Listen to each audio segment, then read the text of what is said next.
Hello guys, આજનો દિવસ છે ફાધર દિવસ અને ફાધર દિવસના દિવસે હું તમને કંઈક કહેવા માગું છું. એક વાત કરવા માગું છું. જે વાત છે એક પિતા અને પુત્રની. એક છોકરો હતો અને એના પપ્પા બંને એક ઘરમાં રહે. છોકરાના પપ્પા જ્યારે છોકરો ગમે ત્યાં બહાર કામ માટે ગમે ત્યાં જાય એટલે છોકરાના પપ્પા એને સીધું કહે કે બેટા, આ કામ માટે જાશો તો મારું નામ દઈ દેજે, તારું કામ ફટાફટ થઈ જશે. જ્યારે જાય ત્યારે દર વખતે એના પપ્પા એને એવું કહે, પણ છોકરાને એમ થાય કે શું મારા પપ્પા જ્યારે હોય ત્યારે મને આવું કીધા કરે છે કે મારું નામ દઈ દેજે, મારું નામ દઈ દેજે. એને એના નામની જ બહુ પડી છે. જ્યારે હોય ત્યારે કીધા કરે તો છોકરો ગમે ત્યાં જાય ને ત્યાં એના પપ્પાનું નામ દે નહીં અને પોતાનું કામ કરીને વહી આવે.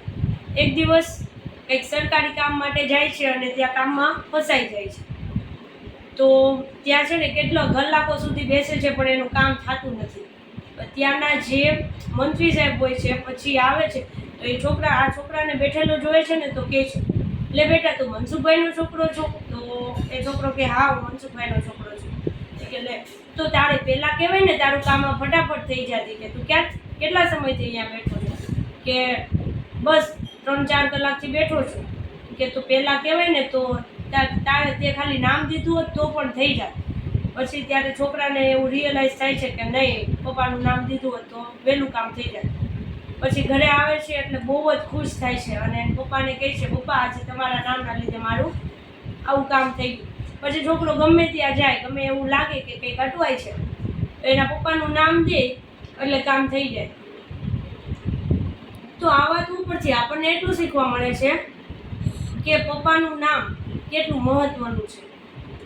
ફાધર્સ ડેના દિવસે હું તમને એ જ કહેવા માગું છું કે પપ્પાએ એનું નામ કમાવવા માટે, એટલા માટે નહીં કે પોતાની પ્રતિષ્ઠા વધે, પણ એટલા માટે એ પોતાનું નામ બનાવે છે તાકી એના છોકરા છોકરીને ગમે ત્યારે ગમે તે કામ હોય તો એને ક્યારેય રાહ ન જોવી પડે કે અટવાય.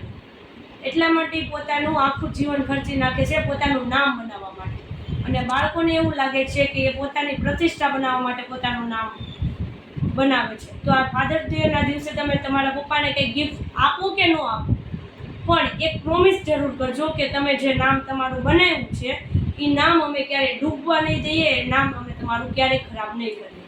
જો આટલું તમે પ્રોમિસ આપશો તો પણ તમારા પપ્પા માટે બેસ્ટ ગિફ્ટ થશે. Thank you.